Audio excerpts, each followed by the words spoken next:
ദ്വീപ് കാഴ്ചകളിലെ പുതിയൊരു വീഡിയോയിലേക്ക് സ്വാഗതം.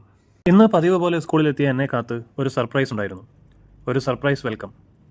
ലേഡീസ് സ്റ്റാഫ് എല്ലാം ഗേറ്റിൽ നിന്ന് ഞങ്ങൾ മെയിൽ സ്റ്റാഫിനെ സ്വാഗതം ചെയ്യുന്നു. ഇന്ന് ലോക പുരുഷ ദിനമാണ്. പുരുഷന്മാർക്കൊരു ദിനമുണ്ട് എന്നത് തന്നെ എനിക്കൊരു പുതിയ അറിവായിരുന്നു. പൂവും ചോക്ലേറ്റും എല്ലാം തന്ന് അവർ ഞങ്ങളെ സ്വീകരിച്ചു. അല്പം കഴിഞ്ഞ് ഓഫീസ് സ്റ്റാഫിൻ്റെ വക ഒരു സർപ്രൈസ് ബ്രേക്ക്ഫാസ്റ്റ്. ഞങ്ങളുടെ കുഞ്ഞു ലൈബ്രറിയിലെ ഒരു ടേബിൾ തുണിയെല്ലാം വിരിച്ച് ഭംഗിയാക്കി അവർ ഞങ്ങളെ സ്വീകരിച്ചിരുത്തി. ഞങ്ങളാകെ കുറച്ച് പേരെ പുരുഷന്മാരായി സ്കൂളിലുള്ളൂ. ചപ്പാത്തിക്ക് സമാനമായ ദ്വീപിലെ ഭക്ഷണമാണ് റോഷി. റോഷിക്കൊപ്പം മസൂനി എന്നറിയപ്പെടുന്ന ഒരു വിഭവവും വൻപയർ കറി, പരിപ്പ് കറി, മുട്ട പുഴുങ്ങിയത്, ചെറുപഴം, കട്ടൻ ചായ എല്ലാം അടങ്ങിയ ഒരു സിമ്പിൾ ബ്രേക്ക്ഫാസ്റ്റാണ് ഞങ്ങൾക്കായി ഒരുക്കിയിരുന്നത്. ഞങ്ങൾ കഴിച്ചു തീരുന്നതുവരെ ഓഫീസിലെ ഈ സ്റ്റാഫുകളെല്ലാം ഞങ്ങൾക്ക് വേണ്ടതെല്ലാം വിളമ്പി തന്നുകൊണ്ടിരുന്നു.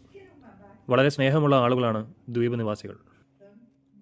അതിനുശേഷം ഉച്ചയായപ്പോൾ മറ്റൊരു മെസ്സേജ് കൂടി ഗ്രൂപ്പിൽ വന്നു. പുരുഷ ദിനത്തോടനുബന്ധിച്ച് ഇവർ ലഞ്ചും ഒരുക്കിയിരിക്കുന്നു സ്കൂളിലെ മെയിൻ ഹാളിൽ. മെയിൽ സ്റ്റാഫിനായി പ്രത്യേകം ടേബിളെല്ലാം തുണികൾ വിരിച്ച് പൂക്കൾ വെച്ച് അലങ്കരിച്ച് റെഡിയാക്കിയിട്ടിരിക്കുന്നു. ബ്രേക്ക്ഫാസ്റ്റ് പോലെ തന്നെ ലഞ്ചും വളരെ സിമ്പിളായിരുന്നു. ബസുമതി അരിയുടെ ചോറ്, ചിക്കൻ കറി, പച്ചക്കായ കൊണ്ടുള്ള ഒരു കറി, പരിപ്പ് കറി, പപ്പടം, ദ്വീപിലെ സ്പെഷ്യൽ ചള്ളാസ് അല്ലെങ്കിൽ കച്ചമ്പർ എന്നിവയായിരുന്നു വിഭവങ്ങൾ. അതോടൊപ്പം തന്നെ ജ്യൂസ്, കൊക്കക്കോള, ഡെസേർട്ട് എന്നിവയും റെഡിയായിരുന്നു. ചെറിയ ആഘോഷങ്ങൾ നടത്താൻ പോലും ഇവിടുത്തെ ആളുകളുടെ എഫേർട്ട് വളരെ വലുതാണ്. ഞങ്ങൾ കഴിക്കാൻ തുടങ്ങിയതിന് ശേഷം സ്ത്രീജനങ്ങളെല്ലാം ഭക്ഷണം കഴിക്കാനുള്ള തത്രപ്പാടിലായി. മെൻ ആർ സിമ്പിൾ എന്നാണല്ലോ. നമുക്ക് സന്തോഷമാവാൻ ഇതെല്ലാം തന്നെ ധാരാളം. എല്ലാ പുരുഷന്മാർക്കും പുരുഷദിന ആശംസകൾ.